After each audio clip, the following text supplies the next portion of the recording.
Bonjour à tous, je vais vous présenter aujourd'hui une méthodologie cheveux courts. Voilà, l'idée de cette coupe se construira en 3 zones. Une première zone qui sera les côtés et l'arrière, à savoir le traçage du périmètre. Une deuxième qui sera le dessus de tête, une troisième qui sera le périmètre avant. L'idée de cette coupe peut se construire en 3 longueurs. Une longueur bien courte, à savoir tour d'oreille. Une autre longueur qui sera au niveau du lobe de l'oreille. Une autre au niveau du maxillaire. 3 possibilités en termes de longueur. Je vais déjà démarrer ma coupe par un agent de coupe, de manière à garder une hydratation constante tout au long de ma coupe. Ce qui me permet de ne pas forcément tremper le cheveu et de voir l'évolution au fur et à mesure de ma coupe, des volumes ainsi que des longueurs. Margot se prête au jeu aujourd'hui pour cette démonstration. Nous la remercions d'avance pour cette transformation de coupe qui sera aujourd'hui basée sur une longueur maxillaire, suite à une consultation de notre charmant modèle. Bien, nous allons démarrer par, dans un premier temps, une séparation médiane afin de décortiquer notre travail et d'être le plus clair possible, ce à l'aide du peigne.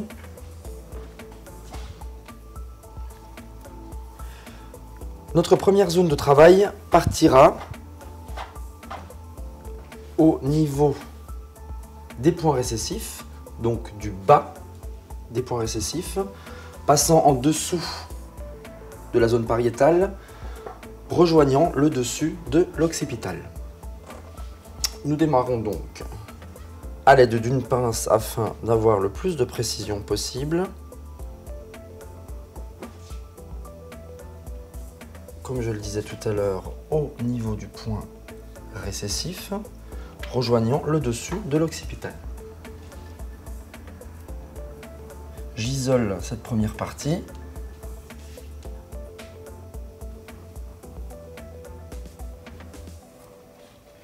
Je reprends donc pour encore plus de précision afin de bien me positionner. Voici pour le premier côté que j'isole dans un premier temps. Et je passe de l'autre côté en partant du dessus de l'occipital pour rejoindre l'autre point récessif.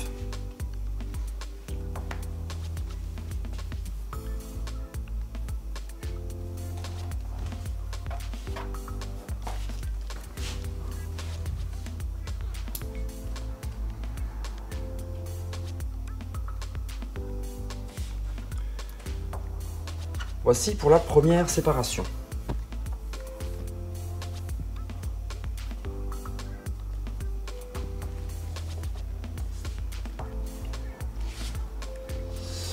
Je vais donc dans un premier temps tracer le périmètre à l'aide du peigne et dans le tombant naturel. Mon guide étant la partie maxillaire, je me laisse une légère marge de manœuvre pour la longueur, puisqu'en séchant le cheveu va remonter. Donc à l'aide du peigne, je trace un périmètre droit afin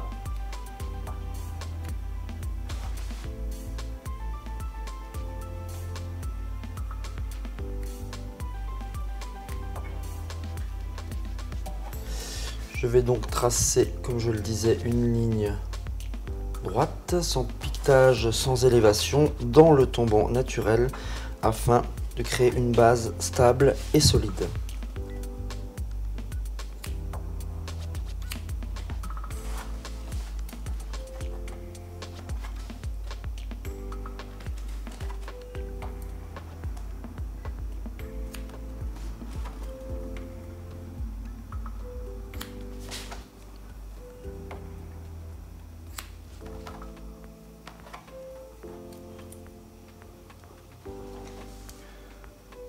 Et ce d'un côté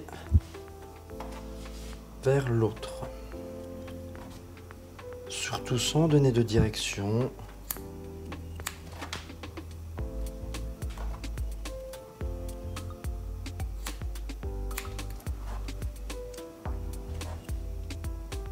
je n'hésite pas à légèrement incliner la tête.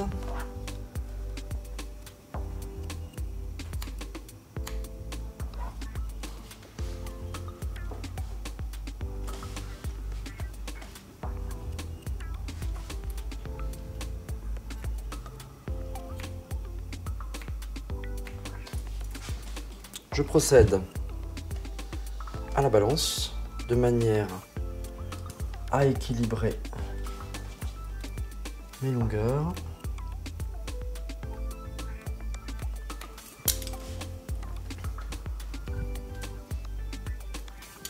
Voici pour le périmètre.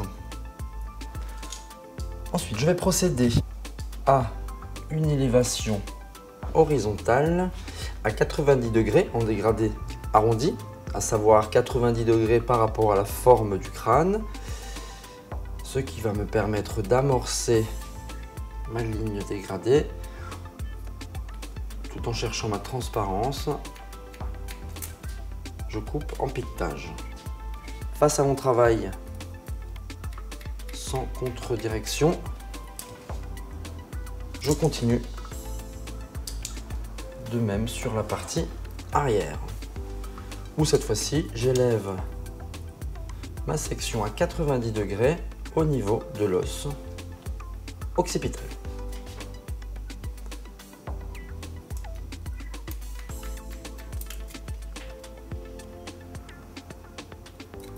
Je fais très attention à toujours rester en face de mon travail afin d'être précis et bien positionné dans mes élévations.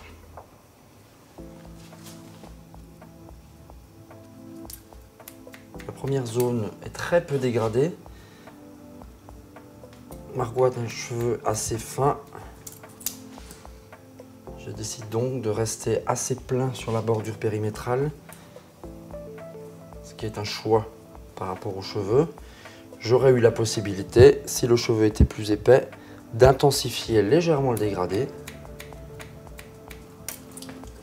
Tout cela part, comme toujours, d'un diagnostic de démarrage.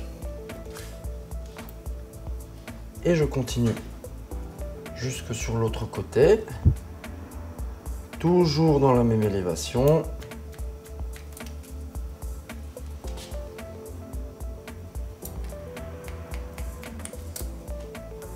Jusque sur la fin de la séparation se trouvant au point récessif. Voici pour la première étape. Pour continuer, je vais travailler à présent en élévation verticale de manière à faire une vérification croisée et à légèrement estomper l'angle créé lors de cette élévation. Toujours sur des sections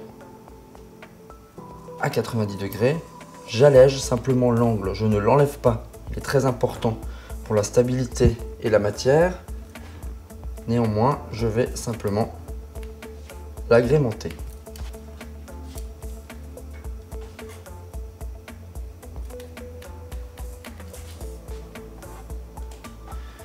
Ce qui me permet de garder suffisamment de matière sans avoir un côté trop lourd.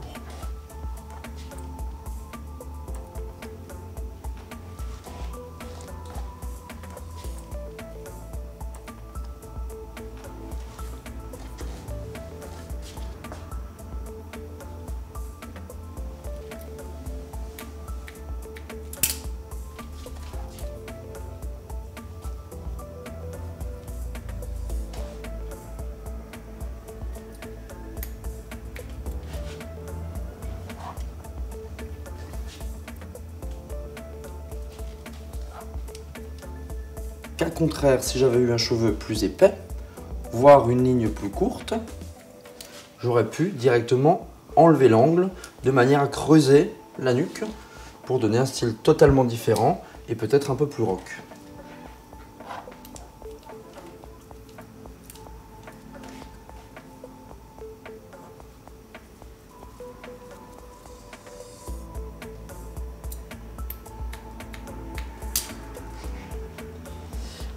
À présent, et après avoir fait la balance, je peux relâcher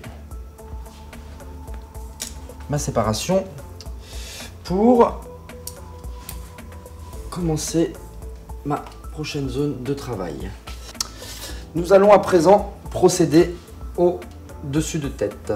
Pour ce faire, je vais isoler un triangle sur la partie avant. Ma séparation partira du sommet du crâne pour rejoindre le point récessif. Ce qui me donnera un triangle que nous allons isoler pour la dernière étape.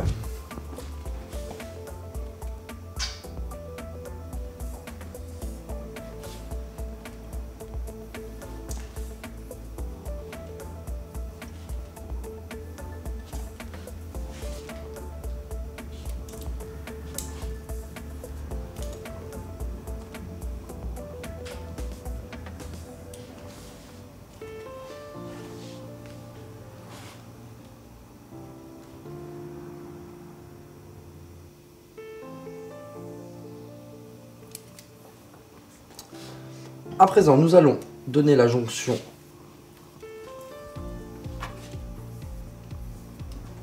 en procédant à des sections verticales élevées à 90 degrés sur le centre du vertex.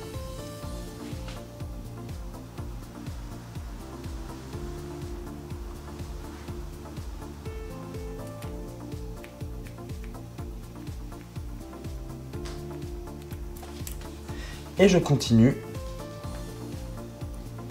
de l'arrière au côté, toujours en section verticale à 90 degrés, en me projetant sur des sections de plus en plus diagonales, en respectant l'implantation .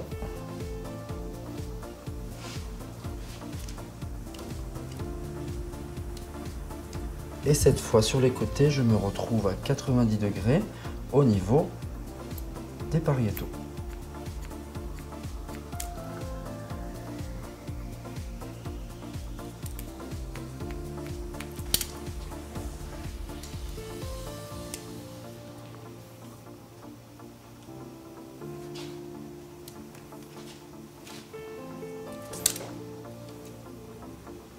Je lisse toujours bien ma section, je respecte toujours mes transparences ainsi que ma zone du dessous, qui sont mes deux guides.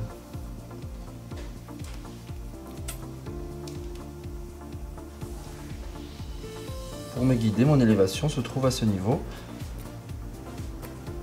sur l'os frontal.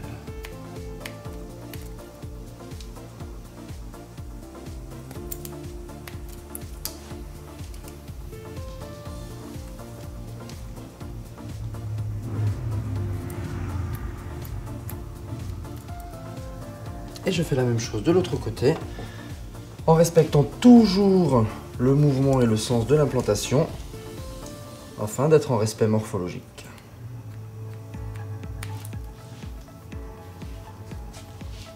Je prends garde à prendre des sections toujours assez fines, de manière à être le plus précis possible.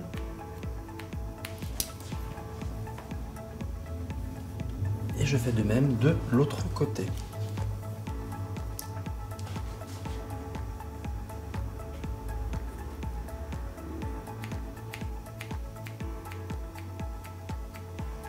Nous obtiendrons donc un dégradé homogène, fluide, apportant une belle tonicité à cette coupe. Je ne coupe jamais sans transparence. C'est ce qui décidera du bon équilibre et du bon fonctionnement de cette méthode, ainsi que de n'importe quelle méthode de coupe.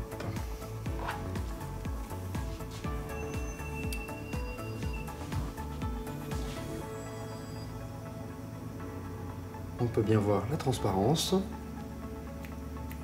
Je peux me permettre de relâcher la tension une fois que Ma section est bien travaillée et bien positionnée. Et j'évolue jusqu'à la partie avant de la même manière.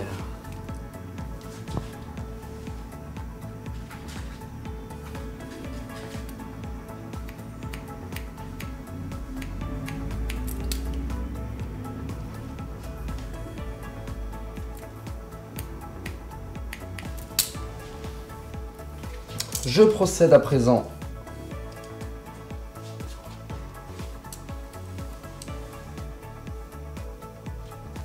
à la vérification de l'équilibre de mes longueurs en veillant à prendre 10 mèches au même niveau de manière à être le plus équilibré possible.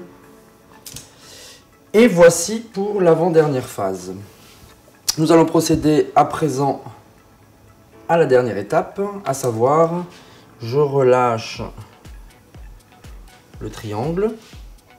Il va falloir à présent définir la longueur souhaitée. L'idée de cette coupe étant de garder une projection longue de tout le périmètre avant. Le choix de la longueur vient d'une idée, d'un diagnostic, d'une consultation avec notre cliente. Et je détermine aujourd'hui une longueur qui arrivera sous le menton.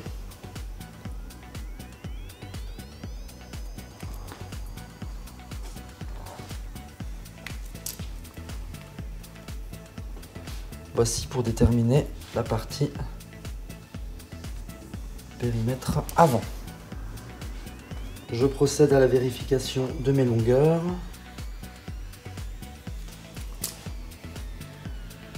Tout en prenant le recul nécessaire afin d'avoir une bonne visibilité et surtout un bon équilibre.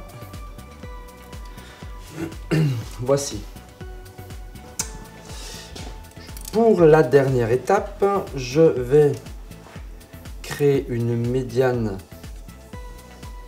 sur le dessus de tête d'environ 2 cm afin de donner la jonction entre le dessus, l'arrière et les côtés.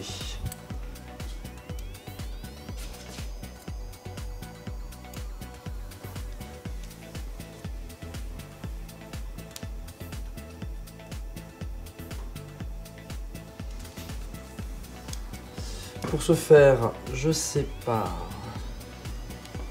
en 2 parties. Mon guide étant en partie arrière. Je fais attention à toujours être le plus précis possible. Et de ce fait, je vais donner une jonction en élévation à 45 inversée en rejoignant progressivement la longueur avant.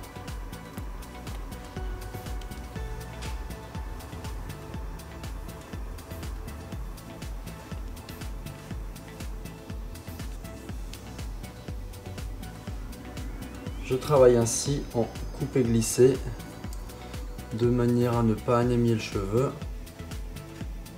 en rejoignant la longueur périmétrale.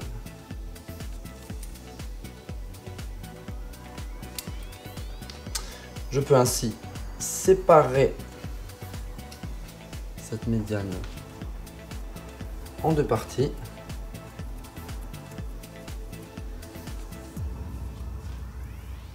Et procéder de la même manière sur toute la partie avant.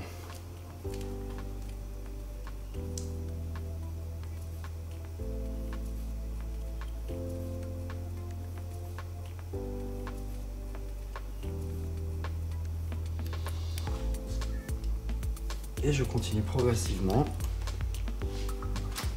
afin de réaliser la jonction, tout en restant toujours perpendiculaire au cuir chevelu.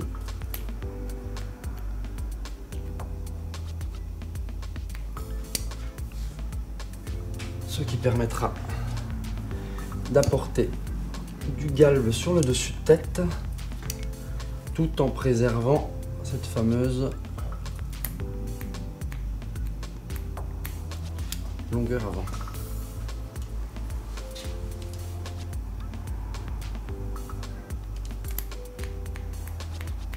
Et je fais de même de l'autre côté.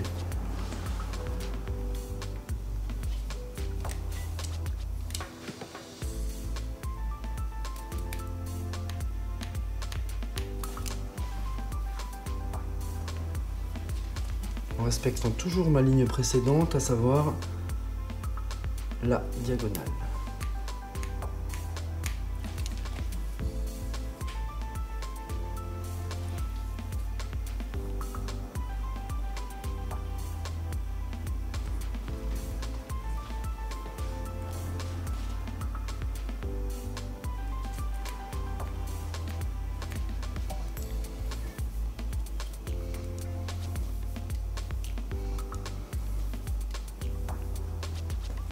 L'idée étant de s'éloigner le plus possible de la longueur de périmètre afin de la conserver au maximum.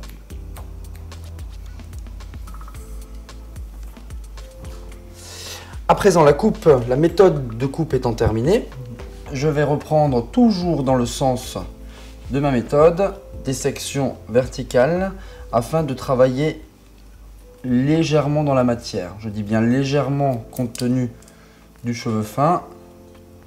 Cela juste pour agrémenter la coupe et bien finaliser le style voulu. La texture se travaillant toujours dans la même rigueur que la méthode. J'utilise pour ceci un piquetage un peu plus profond afin d'agrémenter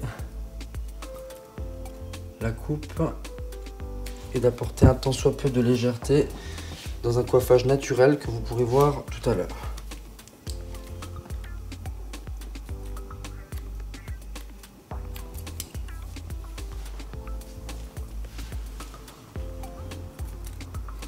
Le choix de la manière de texturiser le cheveu est toujours réfléchi en fonction de la matière, de la coupe, des volumes souhaités. La texture ne doit être en aucun cas une deuxième coupe, mais doit être là pour agrémenter, finaliser et personnaliser le style.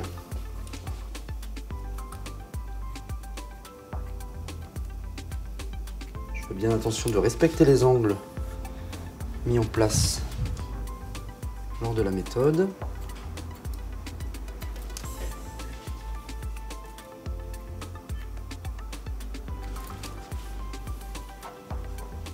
La texture étant une réflexion, comme pour la construction de notre coupe. Et voici pour la finalisation de notre méthodologie. Nous allons procéder à présent à un coiffage naturel de mise en valeur de notre coupe. Voilà, je sèche. Et voici pour Margot un coiffage naturel afin de mettre en valeur la coupe ainsi que les volumes en restant dans une tendance printemps-été très naturelle, très souple. La tendance étant au wavy en coiffage. Pour petite présentation également de la technique utilisée. En couleur, on a décidé chez Margot de refroidir sa base afin d'avoir quelque chose de profond au niveau de la racine et travailler un éclaircissement fort en pointe, patiné avec une base cendrée. Voici pour le résultat de notre coupe courte pour Margot. Merci beaucoup Margot.